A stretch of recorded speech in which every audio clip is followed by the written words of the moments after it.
So there's also part B, Apple 3B. They want students to outline 4 advantages of multiple tax system. Tumefanya hiyo, si ndio? Kwa ile handout ya kwanza nimekupatia kuna hiyo advantages of multiple tax system ni marks 4. So ni marks mingi sana. And then now part C, 3C, the employment income, it reads, Boniface Hooker is a residential individual and qualified pharmacist who has been employed by Sawa Hospital since his early retirement from the public service in 2016. So the following details were availed to you in respect of his earnings for the year ended at 1st December 2017. Number 1, he received a monthly basic salary of 184,000 shillings from Sawa Hospital. Additional 1 month basic salary was paid to him in December 2017 as bonus. Pay deducted during the year was 897,600. Number 2, pension received from the public service was 540,000 as a lump sum amount. And number 3, a commission of 109,000 was paid to him for the promotion of drugs under an identified brand during the year. Number 4, during the year, he was sent to Mombasa for a 4-day medical conference and was paid a daily subsistence allowance of 18,000 by the hospital. And number 5, he has a fixed deposit account of 1.5 million shillings at Broadbank Limited, from which he received an interest of 105,000 shillings during the year. Number 6, he has life insurance policy where he contributes 40% of the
60%. So 60% of 460,000. Remember, we are listing the benefits that he is getting from the employer. We are listing the benefit. So if you contribute on your own behalf, that is under benefits. Ni kweli? So tunaangalia zile benefit yanapata kwa employer. So 60% of this one is how much?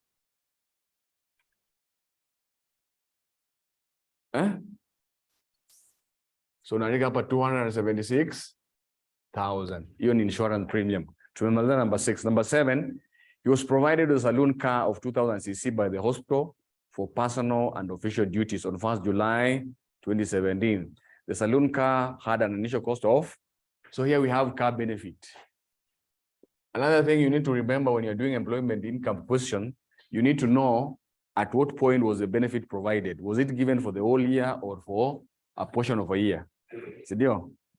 So you need to be keen on the timing. Was it provided for the whole year? So this car was only provided from 1st July. So we go for the CC ratings. CC ratings are provided. Ukiangalia the first page of your question paper, kuna table hapo. There's a table that is given. In that table, the last column of the table has the ratings. I don't know whether you can see it. Come on up. The last table. I hope you have the latest question paper. These things, they keep on changing. So we are going to use the latest. Hii hapa mwisho, sindio? Sawa. So unaenda unaangalia pale, you go and check where 2,000 cc lies, cars. So we have the saloon cars, and then we have pickups, and lastly down there we have Land Rovers and Land Cruisers. For Land Rover and Land Cruisers, irrespective of the CC ratings, so long as you have mentioned the word Land Rover or Land Cruiser, you go to the Land Rover or Land Cruiser, you ignore the CC ratings, provided they have used the word Land Rover or Land Cruiser. So now this the car that the unasema nini? Haujaona? Ziko hapa, ndio hizi hapa, si ndio? So unaangalia 2000 line wapi? Si ndio hii hapa. Sawa. Hiyo kila mtu anapewanga kwa exam, si ndio? So inakuwa the first page of that question paper. Usione hiyo page alafu anze kustuka, na hii ni nini? Sasa umeiona? So if you check the 2000 cc monthly rate is how much? 7,000. So 7,200. And then now you multiply by 6. You take the monthly rate and then you multiply by 6. From July to December, how many months are those? 6 months. So inakuja ngapi?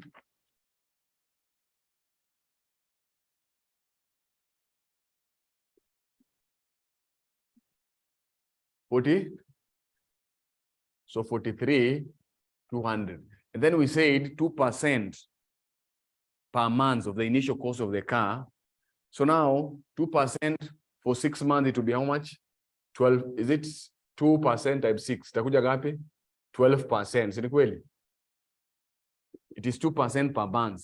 And the car was given for how many months? 6. So 2 times 6 itakuja 12%. If the car had been given for the whole year, it would have been 24%. Isn't it? But now the car is only given for a half a year. So the initial cost of the car is 2,800,000. Yes. Yeah, alipewa saloon kama. Alipewa saloon kama kwa amepewa land. Unasema?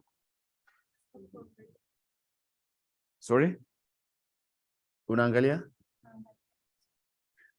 Hii unaangalia latest, nataka uangalie latest. Hii ni ya kitambo. Unajua hizo vitu zimechange. Ukiangalia ukiona question latest. Okay. Hii ndo, this is the latest ndo hii hapa. Unaona hii? So pia utakuwa na hii. So unakuja unaangalia 2000 na lie wapi? So unaona 2000 na lie hapa. Sawa? So monthly hizi ni monthly rate 7,000 na hii ni yearly. Sasa sisi tunachukua monthly because ni 6 months. Sawa? So now you take 12% of this. How much is that? 336,000. Like this. And then here you pick the higher. You pick the higher is how much? 336. Now, this car was partly used for official duties and partly used for private affairs. So now this benefit here, we are going to share it half-half. We've not been given the percentages for official duties and the percentages for private. So now we're going to share the highest, because we have been to the for personal and official duty. So we're going to take a half of 336,000. So it is on a 50-50 basis because the question is the percentage, the proportion of benefit is silent. If they had specified, we'll use the specification, but they have not specified, isn't it? So we're going to assume it is 50-50. Tunaelewana? So inakuja ngapi? 168,000. So you write here 168,000 and make sure you align, you have your workings and then you align your figures there so that the marker can be able to identify them very fast. Yes.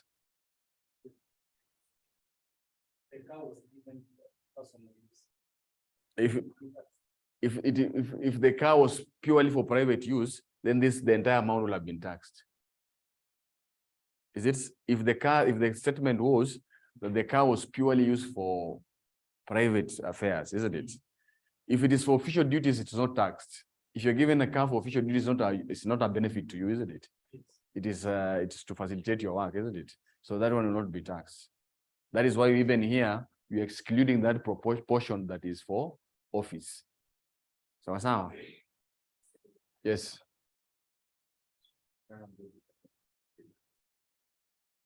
We are saying this guy was given a benefit, a car benefit, isn't it? And then we have determined the total taxable benefit should be 336,000, isn't it? But the statement says this car was used partly for official duties and partly for private, isn't it? So now we are only interested with that private portion, isn't it? So that is why we are dividing by 2. So that is, it should be 168,000. So that is number 7. We go to note number 8. The hospital has a medical cover for all staff. He was entitled to a maximum of a maximum cover of 180,000 per annum, while he utilized 74,000 on medical bills during the year. In other words, his medical bills worth 74,000 were paid for by the employer. So that is a benefit to him. Is it so? But you remember what we said about medical benefits. We said if the employer is running a scheme that is covering all the staff and you are a beneficiary of such a scheme as an employee, then you're not taxed, isn't it? So the medical benefit, you can, in some other question, they will ask you to comment on items not used, because that one you're not going to use it, isn't it? So you'll write a comment there and say medical benefit non-taxable because it is covering all the employees. So here you can either opt to write it here and write a dash or leave it. It is the same. So if you write here medical benefit, you can write a dash here. In some other question, they will require you to comment on items not used. That is one of the items not used. You comment on it. That is number 8. Number 9, during the year he was provided with a house. During the year he was provided with a house. The market value of the house was 120,000 per month. He contributed 20,000 per month as nominal rent. So we said the housing benefit, if you're given a house, we have to determine the taxable value by taking 15% of the total gains from employment, isn't it? So that one will be the last item after we have listed all the gains. It will be the last item. So the house benefit is determined the last because it is based on 15% of the total gains from. So you must first of all list all the gains. So number 9, we'll come back to it. We'll go to number 10. During the year, the hospital settled his bills as follows. So we have telephone. So telephone bills. Anyone who can remember what we said about telephone? 30% of the total bill. So it's going to be 30% of the total amount that was paid during the year. So during the year, you see, so this 68,000 represents the total amount that was paid during the year. So some other question they will tell you monthly, so you have to convert it into yearly amount before you take 30%. So that will be how much? 20,400. So this is the taxable value. Then there was also what? Water. So water, we said you take the prescribed amount prescribed amount, the yearly amount. It is also provided in there on that very first page, the one that we are also looking for, the CC ratings. So if you check at the water, where is the water? After the table, there are some other writings immediately after the table. And then there is the commissioner's prescribed benefit rates. So we have, they have written their services. And then we have Roman 1 is electricity. Roman 2 is water, communal from or borehole. So we have monthly rates and yearly rates. So the yearly rate is how much? 6,000. So the prescribed rate here is, so you write here 6,000. Then the actual bill or the actual amount or the actual bill, the amount, how much was it? It was 18,200. Is it so? Here you pick the higher of the two. You pick the higher of the two, which is 18,200. That is how we determine the taxable value for water. Electricity, the same thing. Electricity. So the prescribed amount.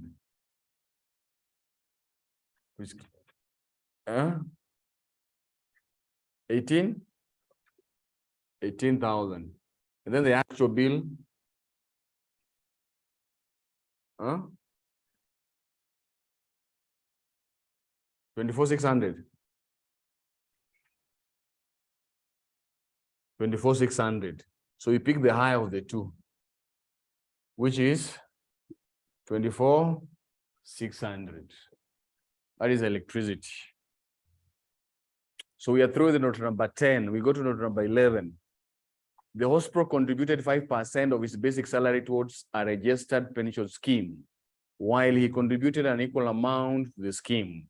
So we said if the employer contributes on your behalf as an employee to a pension, registered pension scheme, that contribution is a benefit to you, but it's not taxed, isn't it? The one that you contribute yourself as an employee, it qualifies you to an allowable deduction. So that one we're going to, after we listed all the benefits, we will deduct later on. So that is how we deal with the number 11. Number 12. Sorry?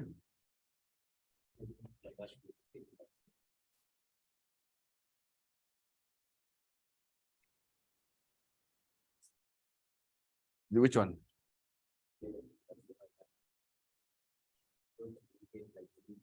Yeah, you don't indicate it there. You don't indicate, isn't it? You don't indicate it. It doesn't earn any mark. Or if you, okay, you don't indicate because it's not taxable. We are only interested with items that are taxed, the benefits that are taxable.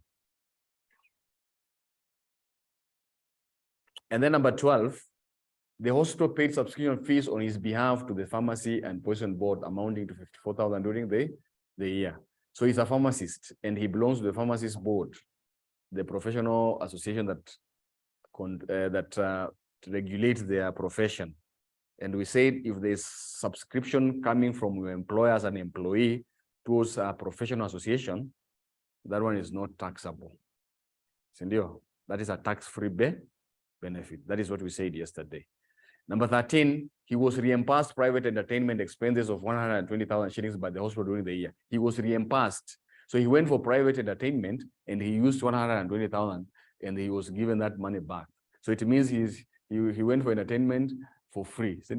So that is a benefit. So that is an entertainment allowance. Entertainment allowance, which is 120,000.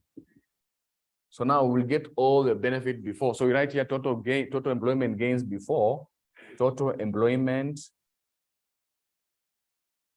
gains before house benefit, So we add all of them accurately from to the last one. Total employment gains before house benefits.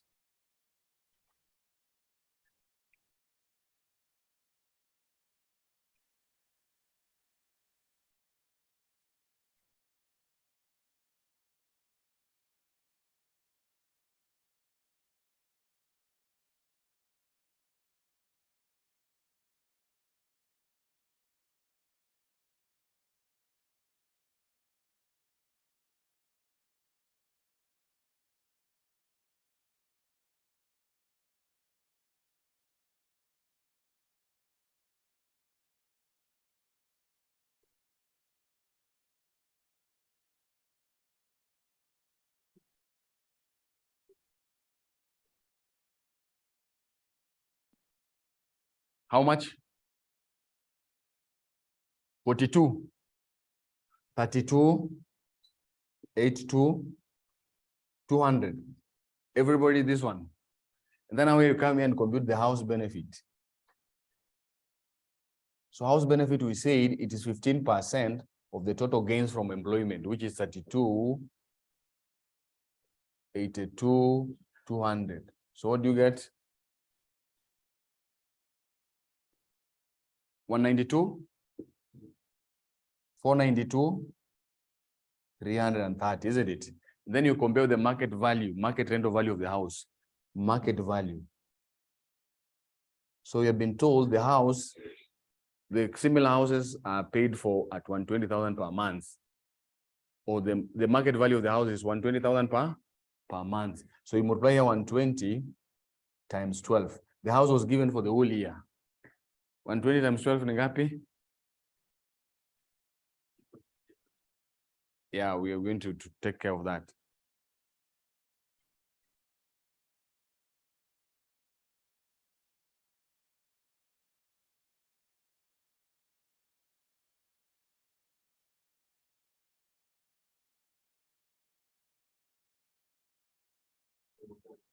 Sorry? 40,000. So you pick the higher of the two, but after the higher, you less the nominal rent. Nominal rent.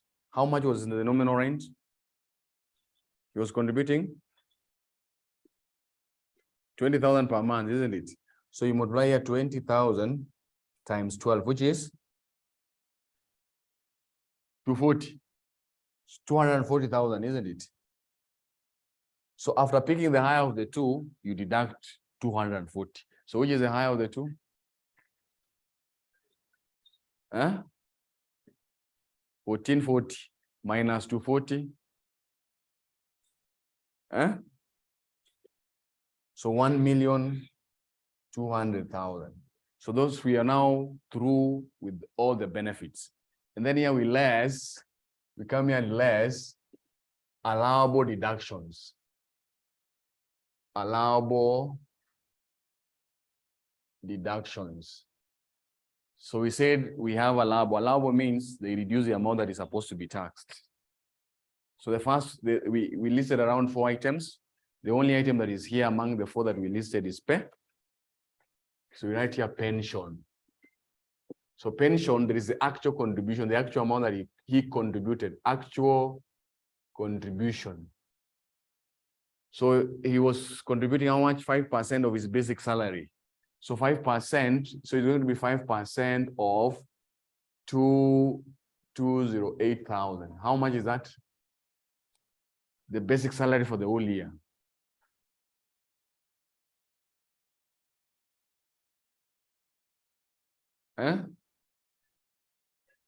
So this is going to be 110,400. And then we have the set limit.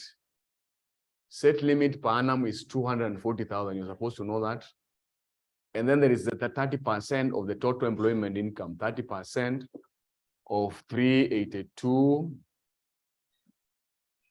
32, 82, 200 plus 1,200,000. So those are the total. So 30% of that, how much is that?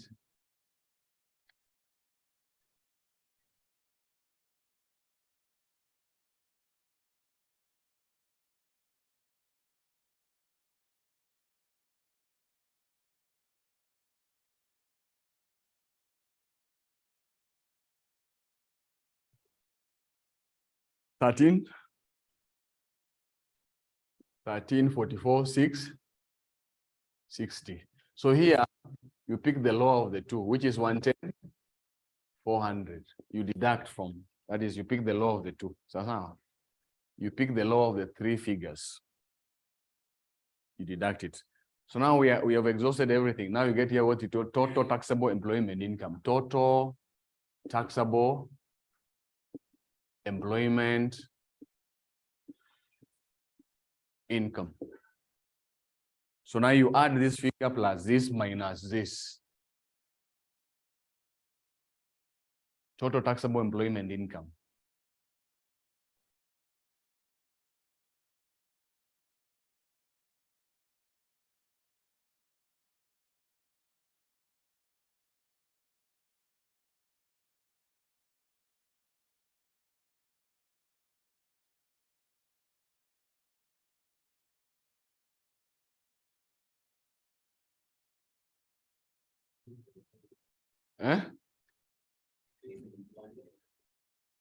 $43,71,800, sindio? Now if there is any other incomes, now you come here and say other incomes. So first of all, finish with employment income first, and then now come for other income. So the first one is pension. Pension. Kuna shida? Ako right ama ameanguka? So tunakuja after you're through with the employment income, you go to the other income that might be there. So we have note number 2. Pension received from the public service was 530 lump sum. So pension 540,000, isn't it? So we said the exempt amount is 600,000, isn't it? So the entire amount will not be tax because it is even less than the exemption. So it doesn't. Sawa. Tumeelewana? Unasema pension tulisema if you receive pension, if you receive lump sum, we said the first 600,000 is tax exempt. So he received 540, which is less than even there. So the entire amount will be exempt. Yeah, pension. If you receive annuity in form of pension, the first 25,000 per month is exempt, which is equivalent to 300,000. So your pension utakuja uandike hapo vile tumeandika hapo na uandike hapo dash. And then we have interest income. You also received interest. We said if you're an individual and you receive interest income, you pay withholding tax of 15%. And that is for sasawa. So you write here interest withholding tax. Withholding tax for final. Unaandika hapo dash. Tunaelewana? This is inasimamia for withholding tax. Withholding tax, we said when you receive interest income, in this case, he is receiving from where? From the bank. So when the bank will pay him this interest, they will deduct 15% of the interest as tax, and the bank will remit it to the government.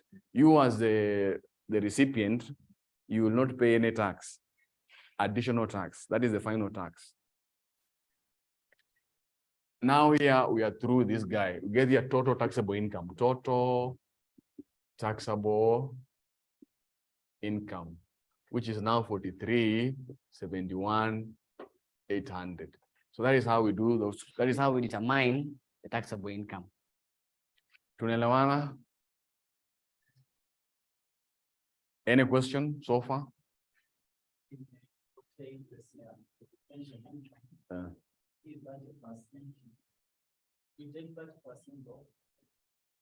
Pension hii tulisema kama wewe umeandikwa kazi, si ndio? Kama huyu jamaa alikuwa ameandikwa kazi na una contribute kwa pension scheme, wewe ndio una contribute kama mwajiriwa, si ndio? Wanakupunguzia ile pesa unafaa ulipe, unapunguziwa ile taxable income yako. Sasa so unapunguziwa aje? Unaangalia ile pesa una contribute, the actual contribution yenye unafanya. In this case huyu jamaa ame contribute this much, ndio? Alafu kuna ile set limit, kiwango ile huwezi pita, ni 240. Alafu pia una compare na 30% of the total gains from employment, zile benefits zote unapata kutoka kwa employment. So unachukua ile ya chini kwa hizo tatu, unachukua ile ya chini. So kwa hapa kwa leo ni hii ndio ya chini, si ndio? Unapunguza nayo ile pesa inafaa ifanye nini? Itoze ushuru ama namna gani?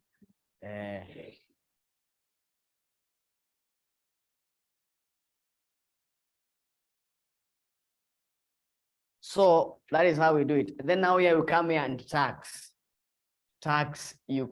liability. Tax, sasa unakuja unalipa computation of tax liability, ndio? So naandika hapa tax liability, huyu jamaa anafaa alipe. So we use what we call the graduated scale rate. Hii graduated scale rate unapewa na hii inatumika hata sasa. Hii inabadilika kila saa. Inabadilika kila saa. So tunaenda kutumia ile inatumika saa hii. Ndio pia wewe ukiingia huko pia unatumia saa hiyo, si ndio? So ile yenye inatumika saa hii, sijui kama una pepa kuanzia April 2022, angalia tunatumia ile latest. Hii inabadilishwa na government kila saa. Wamebadilisha mara mingi. Sasa, so we are going to use the latest scale. So this scale you have it in your question paper. The first from if you check, I think from 2022 up to date, we still have the same scale. So now you take the total taxable amount. Here you write your taxable amount is 53,43,71,800. And then here you write the rate, and then here the tax. So they are saying the government, this is what we call it is progressive, and at some point it will be the same, it will be proportional. So the government is saying from your first, the total taxable amount, the first 288,000 from this amount, 288,000, the government is only interested with 10% of that amount. 10%, isn't it? So the tax you pay there is 28,800. Any excess amount, if you're earning more than 288,000, then it means the excess will qualify to the next level. Are we together? So this guy, and the excess is how much?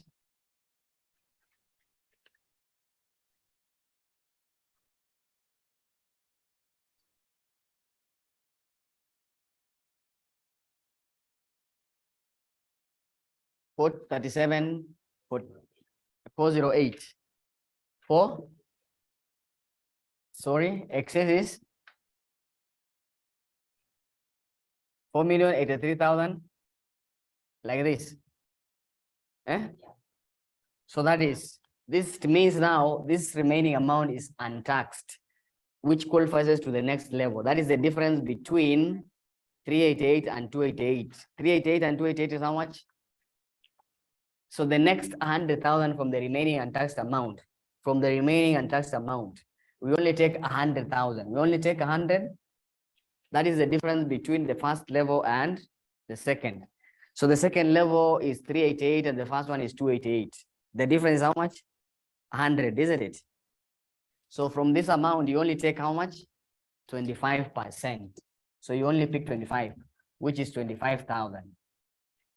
Any amount above 100,000 will still not be taxed. Sawa. So hii ndio ilikuwa, this was the amount that was not a tax, si ndio? Kwa hiyo yenye imebakia tunachukua tu only 100,000, si ndio? Na kwa hiyo 100,000 tunachukua ngapi? 25, which is 25,000. So any excess inakuja ngapi? So 48,800 minus 100,000 inakuja ngapi? 39,18. 83,800. Now the remaining amount you tax at 30%. This one, hii imebakia yote unatax na 30%.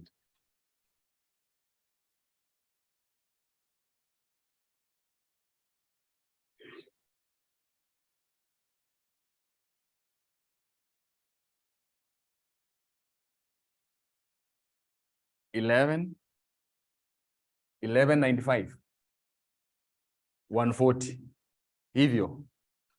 So now add zote, you aggregate all of them, and then you get what we call gross tax payable. Gross tax payable. That is a gross tax payable. Gross tax payable ni ngapi?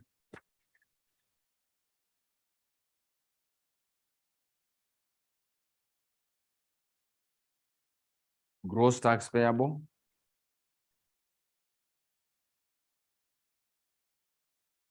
You 1248.9, and then you less pay. If there is any pay you've paid, if there is any amount that you paid, pay you say it is an advance tax. You are doubting his half figure. It is okay. So if there is any pay you say it is an advance tax, you deduct it. 897,600, and then you less personal relief. Personal relief, we said it's a relief that is given to all resident taxpayers. It is indicated here on the first page. The current amount is 28,800. It is indicated there. So you less that one, 28 800. Hiyo ni nini? Personal relief. And then if you're contributing to insurance, life insurance premiums or educational premiums. So if you're a contributory to life premiums, or you're also entitled to what we call insurance relief of 15% of the total premium subject to 60,000. Shouldn't go beyond 60. Kama unatoa pesa, if you are contributing to life insurance premium or educational premium, you are entitled to insurance relief of 15% of the total premiums, subject to a limit of how much?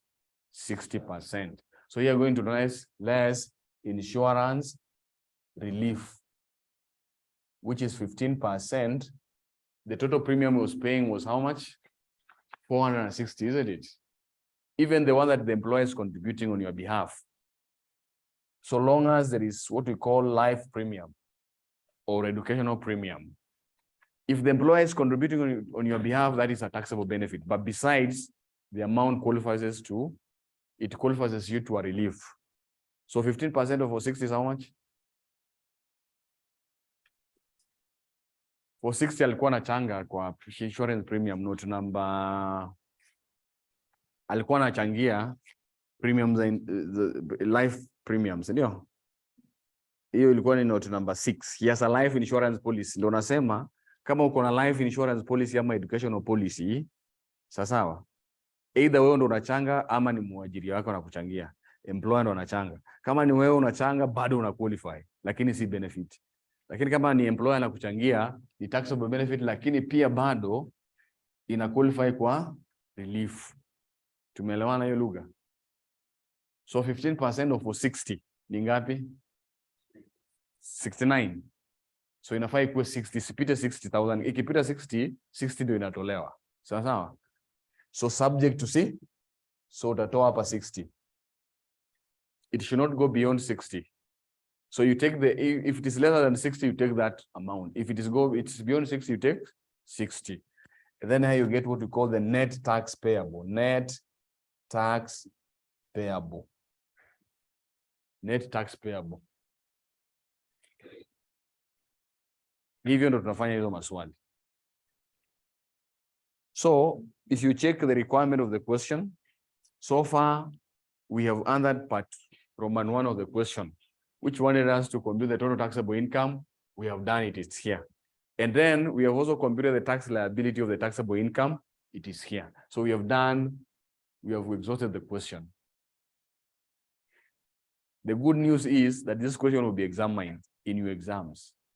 Inakuwa question number 3, always.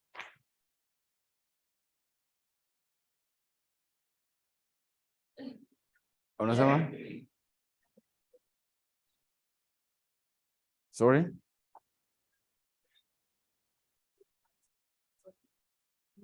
Jana tulisema kuna investment income. Investment income tulisema kuna dividend na kuna interest, ndio? Interest tukasema ziko classified into 3 categories. Kuna qualifying interest income. Hiyo ni interest income, it relates to individuals, yani individuals, sio kampuni. Tukasema individual receive interest income, si ndio? Anaenda receive kutoka kwa bank ama kwa government bonds ama kwa housing development bonds, si ndio? Akireceive your interest, ile institution inamlipa inakata withholding tax. Withholding tax, we said, is the tax that you pay at the source of the income. Si ndio? So that withholding tax is the final tax. There's no any other tax you pay as an individual. That is enough. You don't again come and add that particular income to other incomes to tax them again.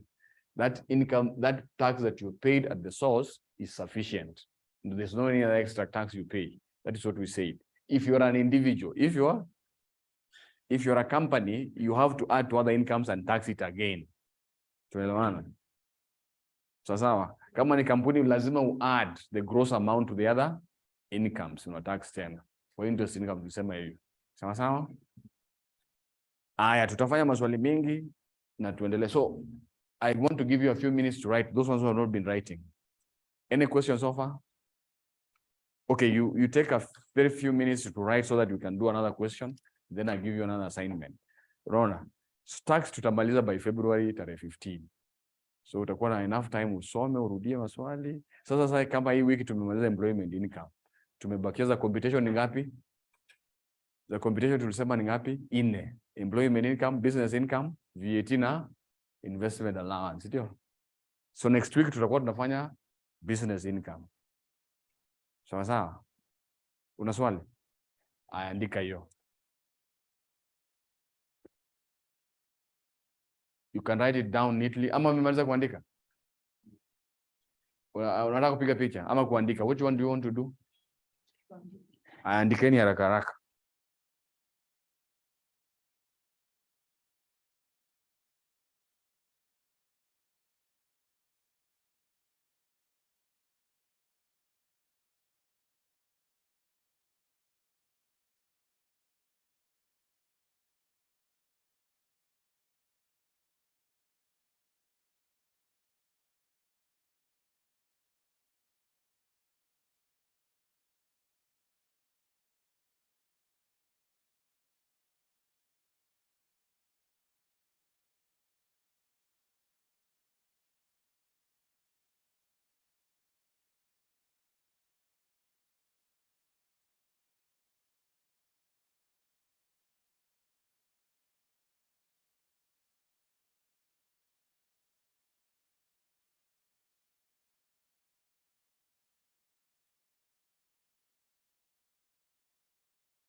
So can we do another one? Or you are, yeah, let us do another one.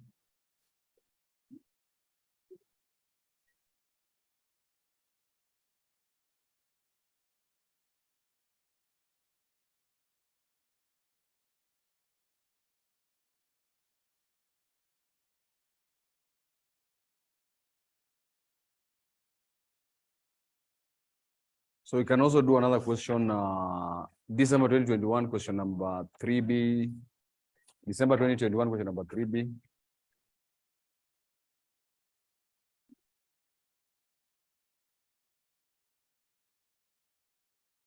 December 2021, question number 3B.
So you're doing December 2021, question number 3B. December 2021, question number 3B.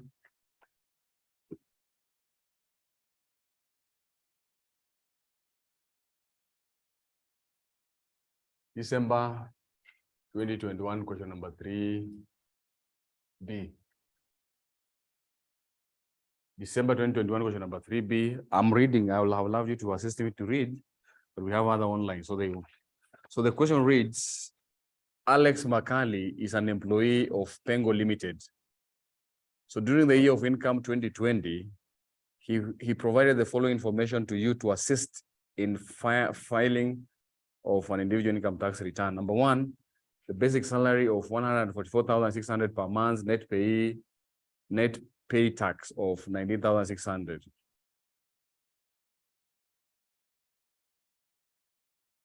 Number two, he was provided with a Land Cruiser whose accumulated depreciation as of 1st January 2020 was 130,000, while the net book value was 1.6 million. Number three, he was provided with a fully furnished house. The cost of furniture was 250,000. The house had a fixed telephone. The average telephone bill paid by the employer per month was 6,000. Number four, on 1st September 2020, he moved into his own house, which he had acquired through a 15% mortgage loan of 4 million on 1st May 2020. Number five, he is a member of a home ownership saving plan where he contributed 48,000 per month towards the scheme up to 30th April 2020. Number six, on 1st July 2020, he obtained a loan of 2.4 million from his employer at an interest rate of 7% per annum. During the period, the Revenue Authority prescribed interest rate was 12% per annum. Number seven, he was out of his workstation in the month of August for 10 days on official duty. The company paid him an out-of-pocket allowance of 4,800 per day. Number eight, his salary was increased with effect from 1st September 2020 by 8,000 and backdated to 1st May 2020. Number 9, the employer paid school fees for Alex Macali's children amounting to 148,000. This expense was not taxed on the employer. Number 10, he's a member of registered retirement pension scheme where he contributed 30,000 per month towards the scheme. The employer contributed a similar amount. Number 11, his other income is included dividend from Wali Cooperative net of tax 85,000, rent income 280,000, net of purchase of furniture 40,000, and cost of advertising vacant houses 24,000. Number 12, he secured a life insurance cover for his family of 8,000 per month with effect from 1st October 2020. So required, Roman 1, total taxable income of Mr. Alex Macali for the year ended at 1st December 2020, 12 marks.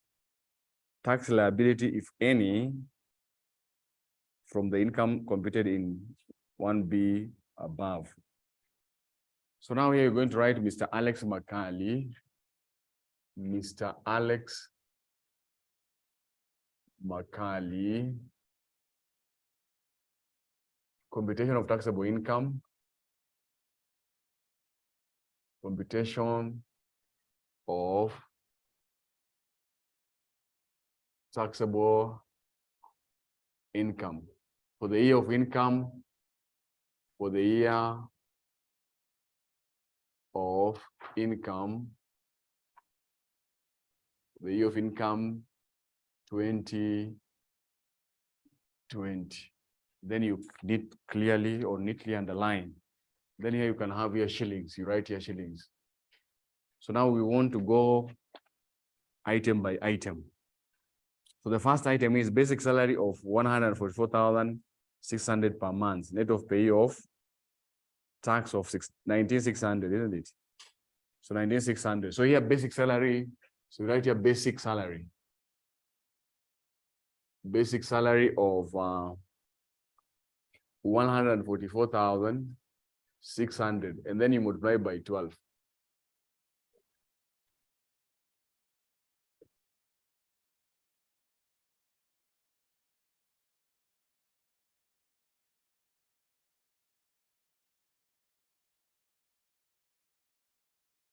How much?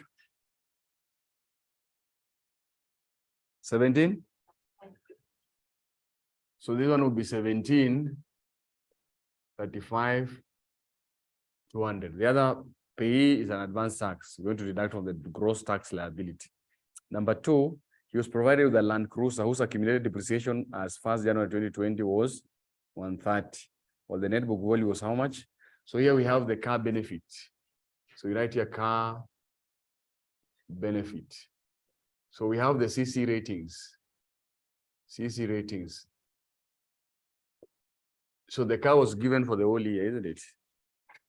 So this Land Cruiser, I said, even if they have given you the ratings, just pick there under the Land Cruiser. So the ratings for the whole year is how much? 86? 86,400. So this is going to be 86,400. And then you need to take the 2% per annum, so 2% per month of the original cost of the car. So the original cost, you have been given the accumulated depreciation and the net book value. So if you add the two, you get the original, isn't it? Ama?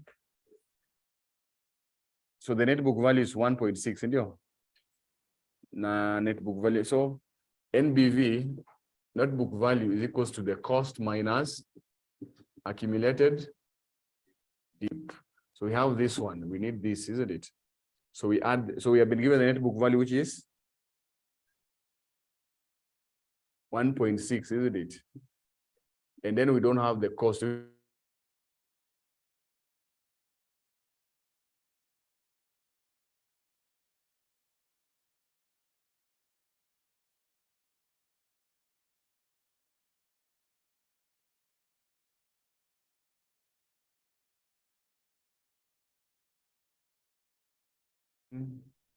$200. So you pick the high of the two. So that is 415, 200. So here the thing to note when you're determining the taxable benefit for car, one, was the car provided for the whole year? That is one thing you check. Yes. And what is it a Land Cruiser or the saloon car? If it is a Land Cruiser, the CC ratings will be under the Land Cruiser category. If they have given their plate around, you must make sure that you always use the cost figure. The cost figure, not the net book value. So that one is true. We are through with number 2. We go to number 3. He was provided with a fully furnished house. So the cost of the furniture was 250,000. The house had a fixed telephone. The average telephone bill paid by the employer per month was 6,000. So here we have 3 benefits. We have the house benefit, we have the furniture, and the telephone, isn't it? So you're going to, first of all, to pick the furniture. It's very easy to pick the furniture. So remember what we said on the furniture. We said it is what percentage per month? 1%, isn't it? So the house was given for how long?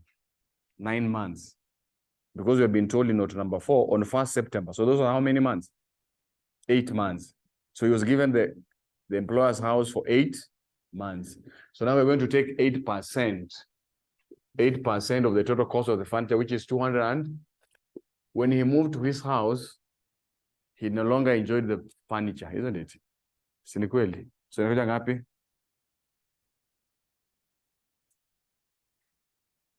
So 8% of 250,000 inakuja ngapi?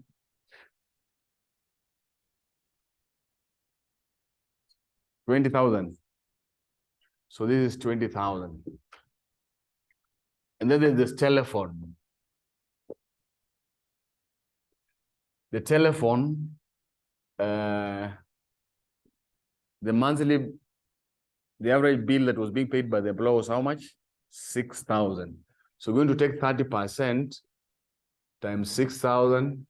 It is fixed in that house, isn't it? So in other words, he enjoyed those bills for how many?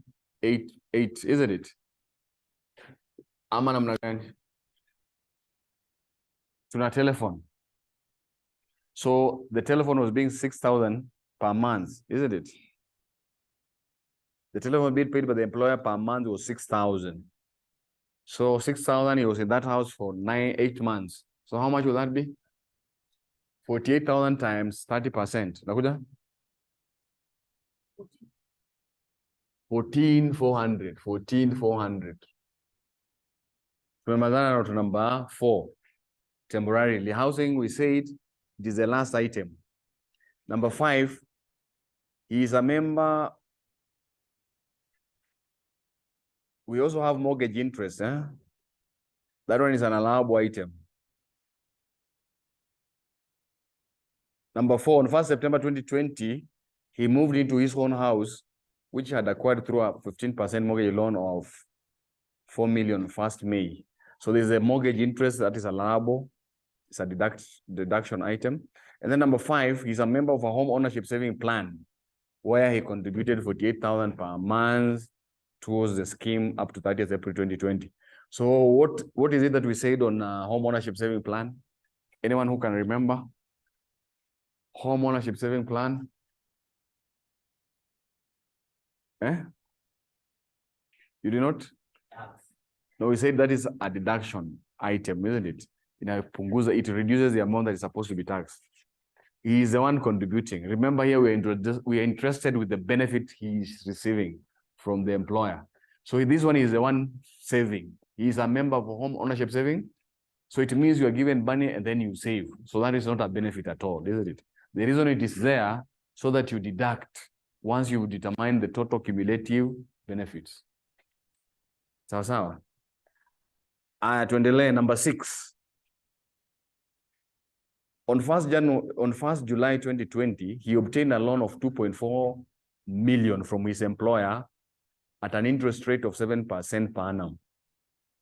So during the period, the Revenue Authority prescribed interest rate was 12%. So we said, if you receive a loan from your employer and you're paying at a lower rate than the prescribed rates, then that is you need to compute what we call the fringe benefit tax separately from your workings. So that one you'll have to compute it separately. So we'll come to it again. And then number 7, he was out of workstation in the month of August for 10 days on official duty. So the company paid him an out-of-pocket allowance of, so out-of-pocket allowance, out-of-pocket allowance. Out-of-pocket allowance of how much? 4,000. So this one we said 2,000 must be deducted. So how many days? You multiply by 10. How much you get? 28,000. So yeah, 28,000. Like this. 2,800, 28,000. 28,000, eh? Yes. Okay, there's a mistake you have done. Kuna mistake tumefanya. His salary was increased to number 8. His salary was increased with effect from 1st September 2020 by 8,000 and backdated 1st May. Ni, si ndio? So unajua hapa tutakuja tufanye hivi kidogo. So we'll do some changes here. Sorry for that. So his basic salary, it was 144,600. Si ni kweli? So tuseme from January to April, si ndio? Si ni kweli? January to April. Is it so? From May onwards, it was added, you add, so this one you're going to multiply by how many? By 4, si ndio? And then plus, when you add 8,144,600, what do you get? 144,600 plus 8,000? 152. 152,600. So from May to December, his salary was 152,600. Si ni kweli? 152,600 times how many? 8 months. So you multiply by 8. Therefore, this figure is not correct.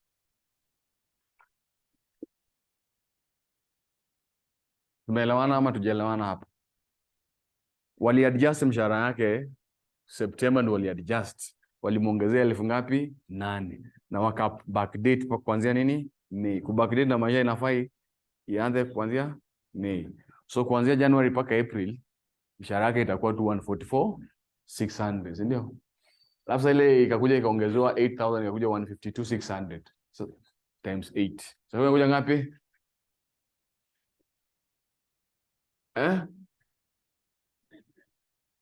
17,99,200 hivyo. Si sawa? Aya, tuko number 9. The employer paid school fees for Alex Macali's children amounting to 148,000. This expense was not taxed on the employer. So what did we say about school fees? Ani wewe ukilipiwa school fees, wewe ama dependents wako. Dependents wanaweza kuwa watoto wako ama wale watu wanakutegemea, si ndio? So unawalipia school fees. Na employer anaweza amua kukusaidia akulipia school fees. So tulisema akikulipia inaweza kuwa ni tax ama not taxable.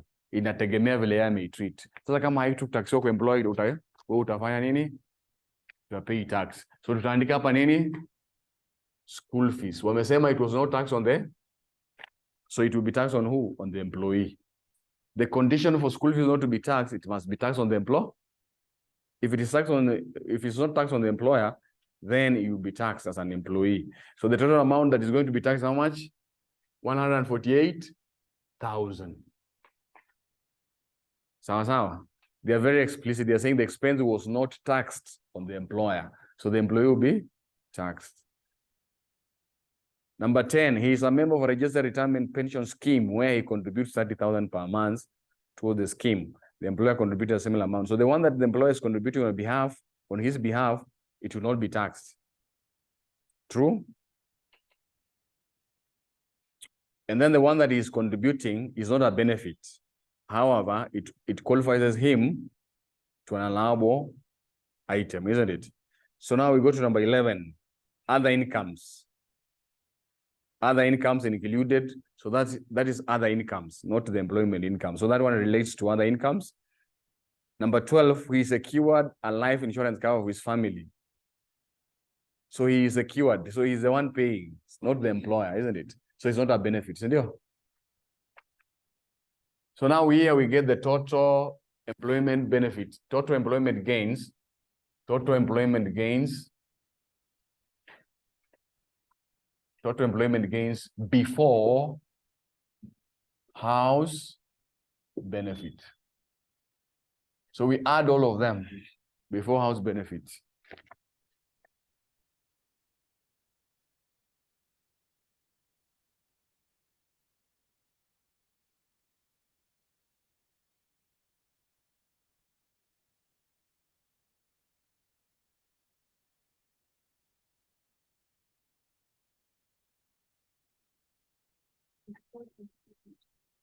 Sorry? 24, 800. And then we compute here the house benefit. The house benefit. So the house benefit, we say it is 15% of 24, 800. Of course, now this one will be 8 out of 12. So the house was only given for 12, so for 8 months.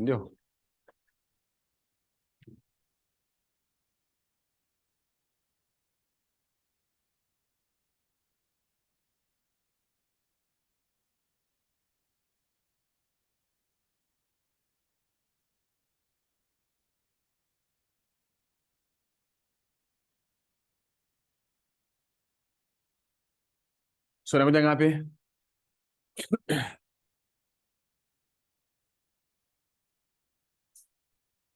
Eh? 242 for 80. Like that. So now where you have not been given the fair market rent of value of the house, you only take 15% of the total gains from employer. Where you have not been given the fair market rent of value of that house, the value at which that house is being rent out, unachukua to 15%. Sasa. So here hapo wametupatia the market rent of value of the house. So you only take this 15%. Then you less allowable deduction here.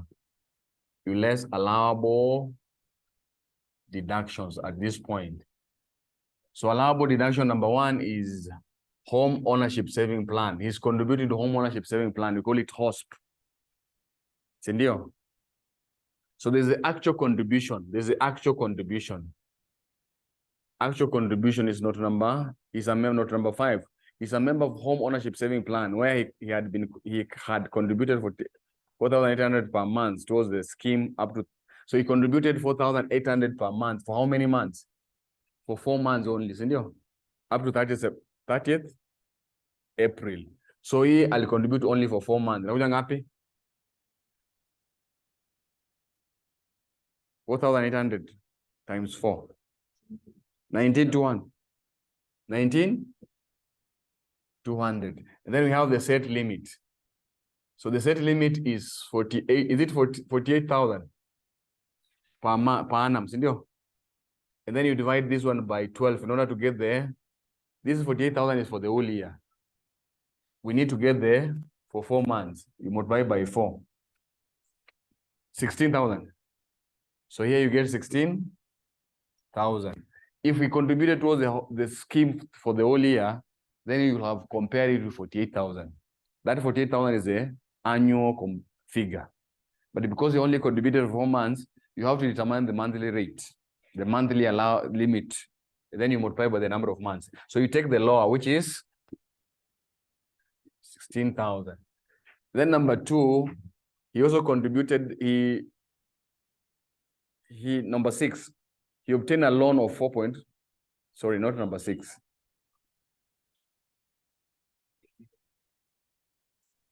Yeah, I gave you the notes yesterday. I told you if you check the notes, you discussed these things yesterday.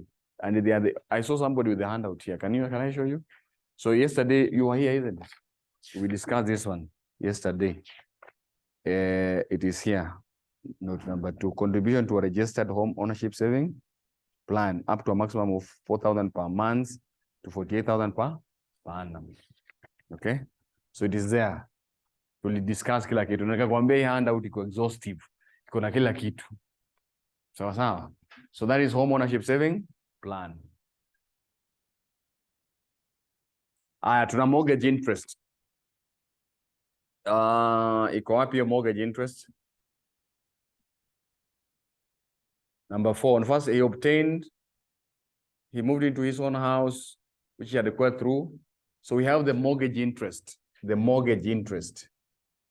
So what is a mortgage? A mortgage is a loan that you acquire to build your own house. So the loan that you're acquiring, you have the interest that you're paying. It is the interest that is allowable. It is the interest, not the loan itself. It is the interest that you're paying on the loan. So now he took the loan from 1st May, isn't it? So the interest was, what was the interest? 15%. So here you write here the actual interest that he's paying, which is 15% of the loan, which is, the loan amount was 4 million, isn't it? So now the loan was acquired from when? May to December. Hiyo ni interest ya how much amelipa hiyo?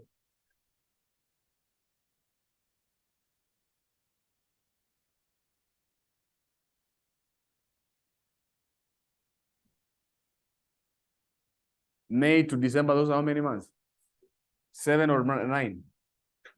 8. So the loan, he paid the interest for, because he took the loan from May. Therefore, it means you pay the interest for. Itakuja ngapi hiyo? 15% is the annum, the yearly rate.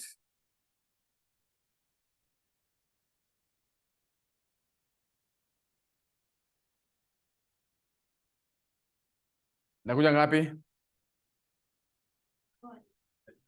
400,000. Are you sure? Inakaa mingi sana. 15% of 4 million and then divide na 8 over 12. 400,000. Aya, set limit. Set limit tulisema ni 300,000 per annum, si ndio? So una divide na 12, alafu na multiply na 8. Tunapata ngapi? So 300,000 is the set limit for the whole year. 200,000. So here 200,000. And then you pick the lower, which is, you deduct. And then there is number 3, there's the pension contribution. Pension. So actual contribution, I'll contribute how much? Pension contribution. Note number 10. He is a member of a registered retirement pension scheme where he contributed 30,000 per month. So the actual will be 30,000 per month. You multiply by 12, which is how much? 360,000 here. And then the set limit. Set limit in ngapi? 204. 240. Then you take 30% of 242, 48, 00. 242, 48, 00 plus 242, 480. 242, 480. Unapata ngapi? 242, this is, then you add the house. Unapata ngapi?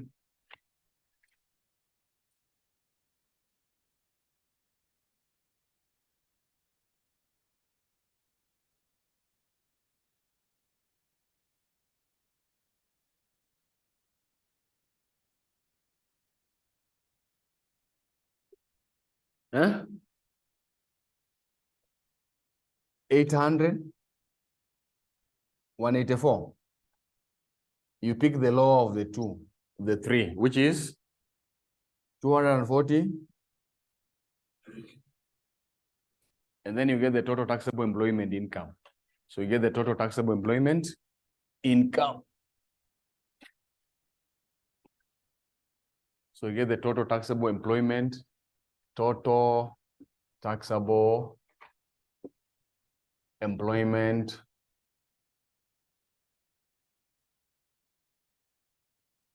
income.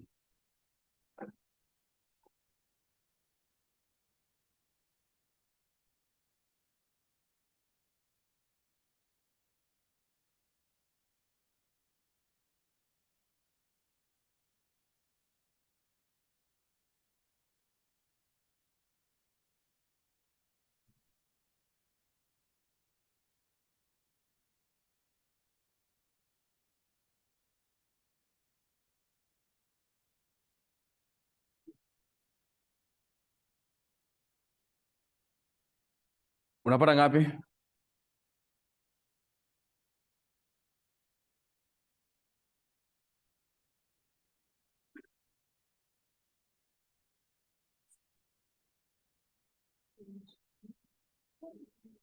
So you're adding this one, this, and then you're subtracting these three items. How much? 2211 280. And then here you come here and write other incomes. Ako sawa ama yanguenguka? Ako sawa. So tuende kwa other incomes. Ali receive dividends.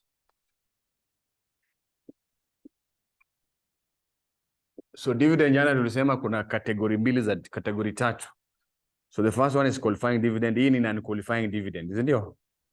Utajua non-qualifying is dividend from Wali Cooperative. Si sako. So nasikia? Wali ko na wamekwambia hiyo 85,000 ni net of tax. So inamaanisha iko less na. So hii 85,000 hii, this 85,000 is 85%. They have already deducted 15% tax. So the gross amount must be included. So what is 100%? So it's going to be 100 over 85 times 85,000. Kuja ngapi?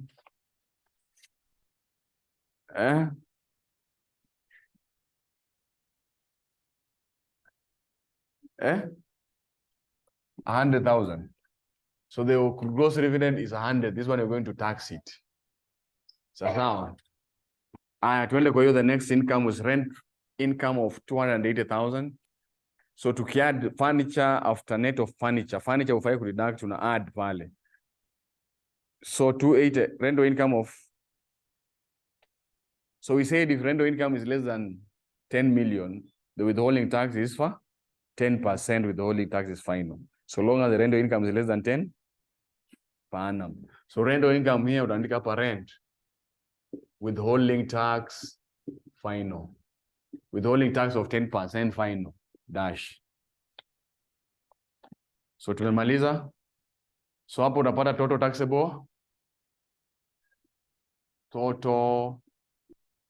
taxable income. So can we add total taxable income?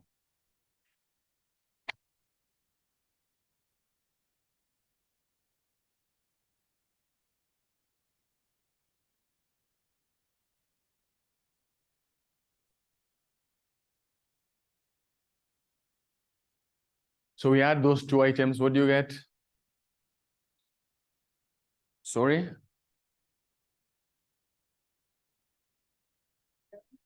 2311 280. And then tax their own or tax liability. That is Roman number 2, you indicate. So they want us to compute the tax, is it? The tax liability, if any, or tax liability. So we use the current scale rate. The current scale rate. So the current scale rate, the total taxable income is 2311 280. So here write the rate, and here you write the tax.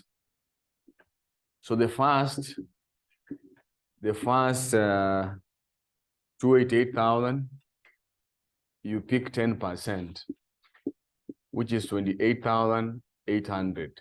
Any excess amount, not a tax. So what is the difference?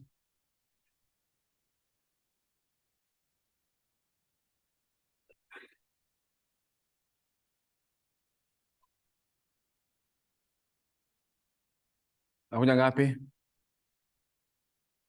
Sorry? 2023 to 80. And then the next what? Was it 100,000? At 25, which is 25,000. Ile ya taksiwa ni ngapi?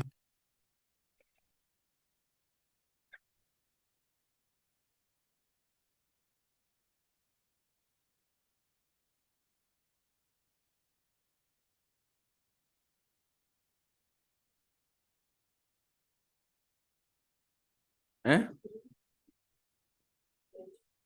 1923 to 90 to 80. Eh? This one you tax at 30. Nakuja ngapi?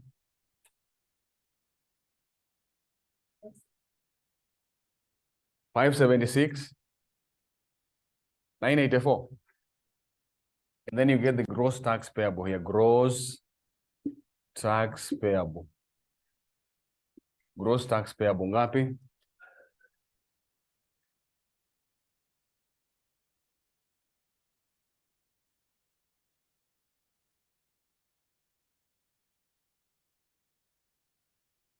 Gross tax payable ngapi? 630, 784. Then we less what? Pay. Pay ilikuwa ngapi per month? 19,600 times 12. Kamuja ngapi?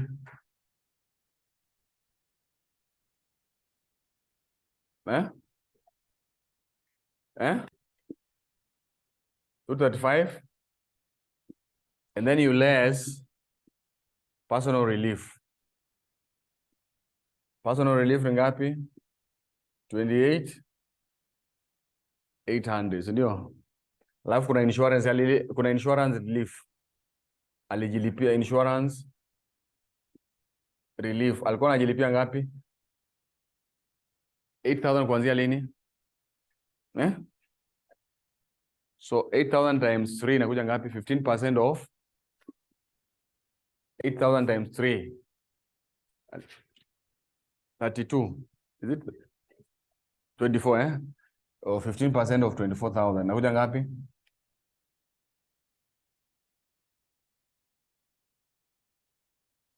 Eh? 3,600. Then we get here the net tax payable. Net tax payable. Alafu pia swali ilikuwa nataka to compute what we call the fringe benefit tax. So kulikuwa na FB. So hii ni other fringe benefit tax. Fringe benefit tax. We said this one is equals to amount of loan, and then you write, you have the prescribed rates. Prescribed rate minus low rate. So you write that. So alipewa loan ya how much the employer? There's a loan he was given by the employer. How much was it?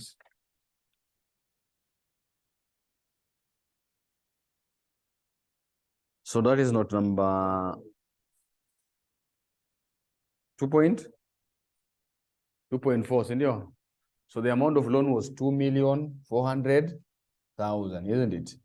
And then the prescribed rate was how much? The 12. So here 12 minus 7. And then one was a loan given. 1st July. So it will be 6 out of 12. So that is nakuja ngapi? 6 out of 12.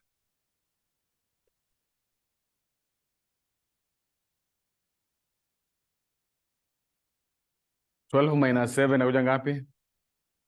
Multiply by 2.4 and then divide by 0.5.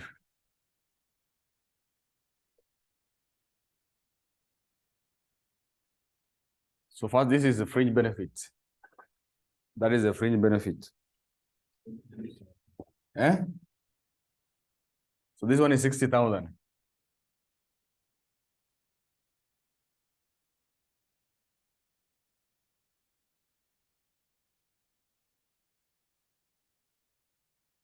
That is 60,000. Sindio? So the fringe benefit tax would be 30%. This is a fringe benefit tax times 60,000 times 6 out of 12. So that is the end of that question. Assignment now, isn't it? That is the end of that question. So you can attempt this. Every sitting, we must have a question on employment income. So you can attempt September 2021 question number 3B. September 2021 question number 3B. Attempt that one. September 2021 question number 3B. I don't want to overwork you. So just do that one. Sindio?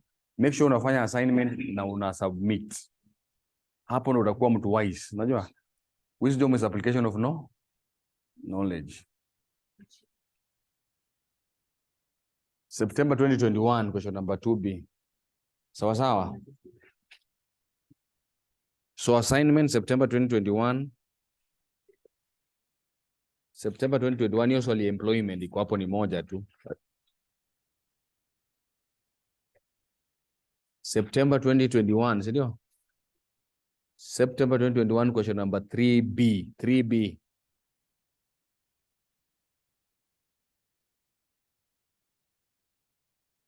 So leo tarehe ngapi? So you sign against your name here. If your name is not there, you make sure you add. So I believe you have past papers wameshare past papers. Sasa uko na past papers na unafanya assignment. Sawa sawa?